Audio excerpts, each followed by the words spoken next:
എൻ്റെ പേര് ഷൈനി വിപിൻ. ഇതെൻ്റെ ഹസ്ബൻഡ് വിപിൻ. എൻ്റെ മൂത്ത മോള് ആഞ്ചലീന വിപിൻ, രണ്ടാമത്തെ കുട്ടി ആൻസിയ, മൂന്നാമത്തെ ആർദർ. ഞാൻ ആദ്യമായി ഓൺലൈനിലാണ് ഉടമ്പടി എടുക്കുന്നത് 2023. എൻ്റെ മൂന്നാമത്തെ കുഞ്ഞിനെ ഗർഭിണിയായപ്പോൾ ഡോക്ടർ പറഞ്ഞു വളരെ കോംപ്ലിക്കേഷൻസ് ഉണ്ട്, കുഞ്ഞിനെ കിട്ടാൻ ബുദ്ധിമുട്ടാണെന്ന് പറഞ്ഞു. അപ്പോൾ ജോലിയിലിടയിൽ വെയിറ്റ് ലിഫ്റ്റ് ചെയ്ത സമയത്ത് എൻ്റെ വയറിലൊരു വേദന ഉണ്ടായി. അപ്പോൾ അത് കഴിഞ്ഞ് ഉണ്ടായ സ്കാനിങ്ങിൽ എൻ്റെ യൂട്രസിനുള്ളിൽ ബ്ലീഡിങ് ഉണ്ടെന്ന് ഡോക്ടർ പറഞ്ഞു. അപ്പോൾ അത് കഴിഞ്ഞിട്ട് ഡോക്ടർ പിന്നീടുണ്ടായ ഓരോ സ്കാനിങ്ങിലും കുഞ്ഞിന് വളർച്ചയില്ല, അതുപോലെ കുഞ്ഞിന് കിട്ടാൻ ബുദ്ധിമുട്ടാണ്, നിങ്ങൾ സൂക്ഷിക്കണം എന്നാണ് പറഞ്ഞത്. അപ്പോൾ ആദ്യത്തെ 3 മാസം കഴിഞ്ഞപ്പോൾ തന്നെ ഞങ്ങൾ ഹസ്ബൻഡ് പറഞ്ഞു ജോലി വേണ്ട, ഇനി നമുക്ക് കുഞ്ഞിനെ വേണം, അതുകൊണ്ട് ജോലി നിർത്തിയേക്കാൻ പറഞ്ഞു. അപ്പോൾ എൻ്റെ എംപ്ലോയ്മെൻറ്റ് സ്ഥലത്തുനിന്ന് അവർ പറഞ്ഞത് ജോലിക്ക് വരാതെ പറ്റില്ല. അപ്പോൾ ഞങ്ങളുടെ ഇഷ്ടത്തിന് ജോലി നിർത്തി. അപ്പോൾ അതിൻ്റെ പേരിൽ ഒരുപാട് ക്വസ്റ്റ്യനൊക്കെ ഉണ്ടായിരുന്നു. ഞങ്ങൾ വെറുതെ മറ്റേണിറ്റി ബെനിഫിറ്റിന് ആപ്ലിക്കേഷൻ കൊടുത്തു. അതോടൊപ്പം ഉടമ്പടിയിൽ അമ്മയോട് പ്രാർത്ഥിച്ചു, അമ്മേ ഞങ്ങൾക്ക് ഒരു ബുദ്ധിമുട്ടുകളും പ്രഗ്നൻസിയിൽ ഉണ്ടാകരുത്, ഞങ്ങളുടെ കുഞ്ഞിന് ഒരു കുഴപ്പവും ഇല്ലാണ്ട് കിട്ടിയേക്കണേന്ന് ഞങ്ങൾ പ്രാർത്ഥിച്ചു. ഉടമ്പടിയെക്കുറിച്ച് അന്ന് ഞങ്ങൾക്ക് കൂടുതലായിട്ടൊന്നും അറിയില്ല. എൻ്റെ ഒരു സുഹൃത്ത് ഈ പ്രാർത്ഥന അയച്ചു തന്നു, ഇത് പ്രാർത്ഥിച്ചാൽ മതി, കുഴപ്പമൊന്നുമില്ലാതെ നിൻ്റെ കുഞ്ഞിനെ കിട്ടുമെന്ന് പറഞ്ഞു. അപ്പോൾ ഞങ്ങൾ അതിലങ്ങ് അടിയുറച്ച് വിശ്വസിച്ച് ഞങ്ങൾ കുടുംബ പ്രാർത്ഥന ചൊല്ലി കഴിയുമ്പം ഈ പ്രാർത്ഥന എത്തിക്കും. പിന്നെ ഓരോ പേപ്പറുകൾ ചെയ്യുമ്പോഴും അമ്മേനെ വിചാരിച്ചങ്ങ് ചെയ്യും.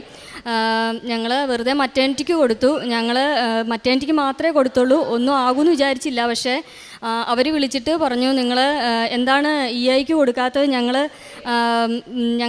നിങ്ങളെ ഹെൽപ്പ് ചെയ്യാം, നിങ്ങൾ അതും കൂടെ കൊടുക്ക്, നിങ്ങൾക്ക് അതിൻ്റെ ബെനിഫിറ്റ് കൂടെ കിട്ടുമല്ലോ എന്നൊക്കെ പറഞ്ഞ് ഞങ്ങൾക്ക് 3 മാസം തൊട്ട് ഞാൻ അവധിയെടുത്ത ആ ഡേറ്റ് തൊട്ട് അവരിങ്ങോട്ട് ഞങ്ങൾക്ക് പേയ്മെൻറ്റ് ചെയ്യുമായിരുന്നു. ഞങ്ങൾ അതിനുവേണ്ടി ഒന്നും ചെയ്തില്ല. പക്ഷേ അവരിങ്ങോട്ട് വിളിച്ച് ഞങ്ങൾക്ക് പേയ്മെൻറ്റ് തന്നു. അന്ന് തൊട്ട് 1.5 വർഷത്തേക്ക് ഞങ്ങൾ EIയിലായിരുന്നു. പിന്നെ എംപ്ലോയ്മെൻറ്റിൽ ഞാൻ വർക്ക് ചെയ്തിരുന്ന സ്ഥലത്ത് ഒരുപാട് പ്രോബ്ലംസ് ഉണ്ടായിരുന്നെങ്കിലും എൻ്റെ ജോലിയൊന്നും പോകാതെ അവിടെയും കുഴപ്പങ്ങളൊന്നും ഉണ്ടായില്ല. പിന്നെ അവസാനമൊക്കെ എനിക്ക് ഓരോ 2 ദിവസം കൂടുമ്പോഴും ഹോസ്പിറ്റലിൽ പോയി ചെക്കപ്പ് ചെയ്യണമായിരുന്നു. പിന്നെ കുഴപ്പമൊന്നുമില്ലാതെ എൻ്റെ കുഞ്ഞിനെ എനിക്ക് അമ്മ തന്നു. അതിനുശേഷം രണ്ടാമത്തെ കാര്യം, എൻ്റെ ഹസ്ബൻഡ് ഒരു സ്റ്റേജ് 4 ലങ് ക്യാൻസർ പേഷ്യൻ്റാണ്. അദ്ദേഹത്തിന് ഇവിടെ വെല്ലൂർ ഹോസ്പിറ്റലിലാണ് ട്രീറ്റ്മെൻറ്റ് എടുക്കുന്നത്. അപ്പോൾ അതിൻ്റെ ഡോക്ടർ പറഞ്ഞിരുന്നു ഞങ്ങളുടെ അടുത്ത് ബോഡി മെഡിസിനുമായിട്ട് റെസ്പോണ്ട് ചെയ്താൽ മാത്രമേ നമുക്ക് മുമ്പോട്ട് ഒരു ഹോപ്പുള്ളൂ എന്ന്. അപ്പം എൻ്റെ ഹസ്ബൻഡ് കാനഡയിൽ നിന്ന് നാട്ടിൽ വന്ന് അന്ന് തന്നെ പുള്ളി ഇവിടെ വന്നു. അന്ന് തീരെ വയ്യായിരുന്നു പുള്ളിക്ക്. പക്ഷേ എങ്കിലും ഇവിടെ വന്ന് ഉടമ്പടി എടുത്തതിന് ശേഷമാണ് വെല്ലൂർക്ക് പോകുന്നത്. ഞാനും പിള്ളേരും പിന്നീടാണ് വരുന്നത്. ഞങ്ങൾ വന്നപ്പോഴും ഞാനും ഉടമ്പടി എടുത്തു. അപ്പോൾ അമ്മയോട് ഞങ്ങൾ പ്രാർത്ഥിച്ചു, മാതാവേ ഞങ്ങൾക്ക് മെഡിസിനും ബോഡിയുമായിട്ട് നന്നായിട്ട് റെസ്പോണ്ട് ചെയ്യണേന്ന്. അപ്പോൾ പുള്ളിയുടെ 3 മാസം കഴിഞ്ഞിട്ടുള്ള റിവ്യൂവിൽ നല്ല വ്യത്യാസമുണ്ട്. ബ്രെയിനിലുള്ള ലീഷനൊക്കെ കുറഞ്ഞു. പിന്നെ ബോഡിയിലേക്ക് സ്പ്രെഡ് ആയതൊക്കെ എല്ലാം സബ്സൈഡ് ആയിട്ടുണ്ട്. അപ്പോൾ ഈ മെഡിസിൻ ഇങ്ങനെ കണ്ടിന്യൂ ചെയ്താൽ മതി എന്നാണ് ഡോക്ടർ പറഞ്ഞിരിക്കുന്നത്. അപ്പോൾ ഇതിൻ്റെ കോംപ്ലിക്കേഷനായിട്ട് പുള്ളിക്കാരന് ഈ ഹെമറോയിഡ്സ് ഉണ്ടായിരുന്നു. അതെന്ന് പറഞ്ഞാൽ ഭയങ്കര ബ്ലീഡിങ് ആയിരുന്നു. ആദ്യം ഞങ്ങൾ ഇവിടെ കാരിത്താസിലായിരുന്നു അന്നേരം കാണിച്ചത്. അപ്പോൾ ഗ്യാസ്ട്രോയിൽ കാണിച്ചു. ആദ്യം മെഡിസിനും ഓയിൽമെൻറ്റ്സും ഒക്കെ ഉണ്ടായിരുന്നു, അതൊക്കെ തൂത്തു. പക്ഷേ കുറയുന്നുണ്ടായില്ല. പിന്നെ പുള്ളിക്കാരൻ ഇരിക്കുമ്പോഴും നടക്കുമ്പോഴും ഒക്കെ ഈ ബ്ലഡ് ഇങ്ങനെ പീരീഡ്സ് പോലെ ഇങ്ങനെ ബ്ലഡ് ഇങ്ങനെ ഒഴുകുവാണ്, ഒഴുകി പോകാൻ തുടങ്ങി. അപ്പോൾ സർജനെ കാണിച്ചു. സർജൻ പറഞ്ഞു ഫിഷറാണ്, നമുക്ക് സർജറി ചെയ്യേണ്ടി വരുമെന്ന് പറഞ്ഞു. അപ്പോൾ ഞങ്ങൾക്ക് ടെൻഷനായി. അത് കഴിഞ്ഞ് പിന്നീട് ഓയിൽമെൻറ്റ്സും മരുന്നും ഒക്കെ തന്നു നോക്കി. എന്നിട്ട് കുറഞ്ഞില്ലെങ്കിൽ നമുക്ക് ചെയ്യാമെന്ന് പറഞ്ഞു. ഇതൊക്കെ തൂത്തു. എന്നിട്ടും വ്യത്യാസം വന്നില്ല. അപ്പോൾ ഞങ്ങൾ പിന്നെ മെഡിസിൻ എല്ലാം നിർത്തിയിട്ട് അമ്മയുടെ തൈലം ഓയിൽമെൻറ്റിന് പകരം അമ്മയുടെ തൈലം തൂക്കും.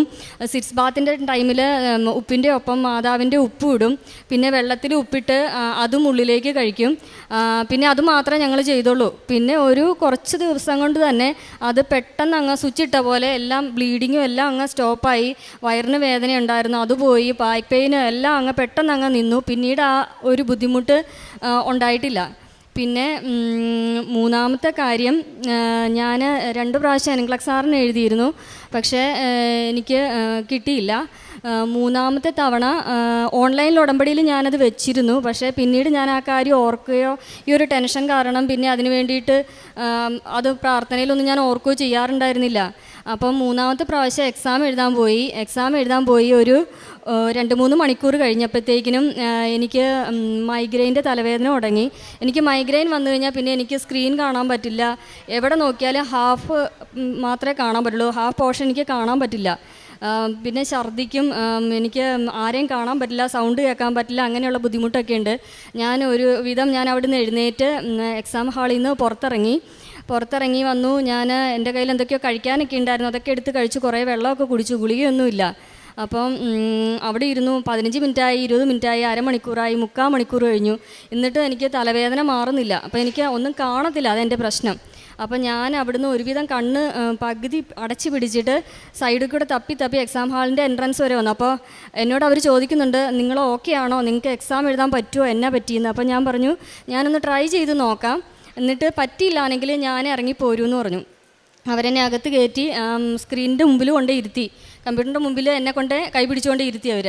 അപ്പോൾ ഞാൻ അവിടെ ഇരുന്നിട്ട് ഞാൻ അമ്മയോട് പറഞ്ഞു, അമ്മേ ഞാൻ 2 പ്രാവശ്യം എഴുതിയത് 3ാമത്തെ എഴുത്താണ്, ഇനി ഞാൻ എഴുതാൻ വരില്ല. അപ്പോൾ അതുകൊണ്ട് അമ്മയുടെ ഇഷ്ടം എന്താണേലും എനിക്ക് കുഴപ്പമില്ല എന്ന് പറഞ്ഞിട്ട് ഞാൻ അമ്മയുടെ കാശുരൂപം ഒരു കൈ കൊണ്ട് പിടിച്ചിട്ട് മറ്റേ കൈ കൊണ്ട് കസറെടുത്ത് എനിക്ക് പകുതിയൊക്കെ പാടത്തുള്ളൂ. എൻ്റെ ക്വസ്റ്റ്യൻ പോലും എനിക്ക് വായിക്കാൻ പറ്റില്ല. എനിക്ക് എവിടെ കർസർ ഇരുന്നോ അവിടുന്ന് ഞാൻ ടിക്കറ്റ് വിട്ടു. അമ്മേനെ മാത്രം കൈ പിടിച്ചു, അമ്മ ടിക്കറ്റ് ഓളുക എന്ന് പറഞ്ഞിട്ട് ഞാൻ വിട്ടു. ഒരു 10-20 ക്വസ്റ്റ്യൻ ആയപ്പോഴേക്കും സിസ്റ്റം ഷട്ട് ഡൗൺ ആയി. ഞാൻ എക്സാം ഹാളിൽ നിന്ന് പോന്നു. ഇപ്പം ഞാൻ പാസ്സായാൽ അത് എൻ്റെ ദൈവത്തിൻ്റെ കൃപ എന്ന് പറഞ്ഞിട്ട് ഞാനിങ്ങനെ പോന്നു. ഞാൻ പാസ്സായി 3ാമത്തെ എഴുത്തിന്. എൻ്റെ ഈശോയ്ക്കും പരിശുദ്ധ അമ്മയ്ക്കും കോടാനുകോടി നന്ദി. പുറപ്പാടിൻ്റെ പുസ്തകം 40 പരിശുദ്ധ അമ്മയാകുന്ന വാഗ്ദാന പേടകത്തെ സ്വീകരിച്ച് സമാഗമ കൂടാരമായി മാറിയ നിൻ്റെ ജീവിതത്തിന്മേൽ കർത്താവിൻ്റെ കൃപ പകൽ മേഘത്തണലായും രാത്രി അഗ്നിസ്തംഭമായും ജ്വലിക്കുന്ന കൃപയുടെ അനുഭവങ്ങൾ അത് എങ്ങനെയാണ് ഈ കുടുംബത്തിലേക്ക്, അതായത് നമ്മുടെ ജീവിത പുറപ്പാടുകളിൽ പലതരത്തിലുള്ള വിഷമങ്ങളിൽ നാം ആകുമ്പോൾ എങ്ങനെ കർത്താവിൻ്റെ കൃപ നമ്മുടെ ജീവിതത്തിലേക്ക് വരുന്നു. ഇവിടെ ഷൈനി ബിബിൻ കുടുംബം ഒന്നിച്ച് തൻ്റെ സാക്ഷ്യം പങ്കുവയ്ക്കുമ്പോൾ ഈ മക്കൾക്ക് കിട്ടിയ ഓരോ ദൈവ അനുഭവങ്ങൾ, അത് ഹസ്ബൻഡിൻ്റെ കാര്യവും ഈ ഹസ്ബൻഡിൻ്റെ രോഗസൗഖ്യമുണ്ട്. താൻ 4th സ്റ്റേജ് ക്യാൻസർ പേഷ്യൻ്റ് ആണെന്നും എന്നാൽ ഇന്നിപ്പോൾ തനിക്ക് മരുന്നിന് തൻ്റെ ശരീരത്തെ, അതായത് അതിനോട് പ്രതികരിക്കുന്നുണ്ട്. ആ രീതിയിൽ മുമ്പോട്ട് പോകുവാനായിട്ട് തങ്ങൾക്ക് കഴിയുന്ന ഒരവസ്ഥയിലേക്ക് ഇന്ന് കടന്നു വന്നിരിക്കുന്നു. അതിനു മുൻപ് അതുപോലും സാധ്യമല്ലാതിരുന്നു. പിന്നീട്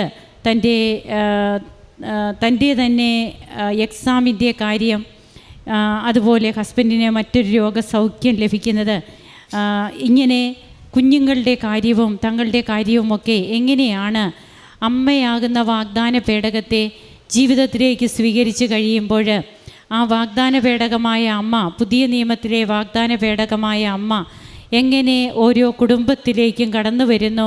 അമ്മ പിന്നീട് എങ്ങനെയാണ് നമ്മുടെ ജീവിതത്തിലെ ഉത്തരം കിട്ടാത്ത പല കാര്യങ്ങൾക്കും അമ്മ എങ്ങനെ നമുക്ക് ഉത്തരമാകുന്നു. കാനായിലെ കല്യാണ വിരുന്നിൽ നമുക്കതാണ് കാണുവാൻ കഴിയുക. അവിടെ കുടുംബ പ്രശ്നത്തിലാണ് അമ്മ ഇടപെടുക. ഇന്നും കുടുംബങ്ങളുടെ പ്രശ്നമാണ് അമ്മ ഏറ്റവും കൂടുതലായിട്ട് ഓരോ കുടുംബത്തിനു വേണ്ടിയിട്ട് തൻ്റെ തിരുക്കുമാരൻ്റെ പക്കൽ മാധ്യസ്ഥം വഹിച്ച് നമുക്ക് വേണ്ടിയിട്ട് അമ്മ കൃപകൾ വർഷിക്കുവാനായിട്ട് മാധ്യസ്ഥം അപേക്ഷിക്കുകയാണ്. ഈ കുടുംബത്തിന് ലഭിച്ച എല്ലാ നന്മകൾക്കും കരങ്ങളടിച്ച് നമുക്ക് ദൈവത്തെ ആരാധിക്കാം. ഈശോയ്ക്കും അമ്മയ്ക്കും നന്ദി പറയാം. അത്യപൂർവ ദൈവാനുഭവങ്ങൾ ഇനി നിങ്ങൾക്കും സ്വന്തം.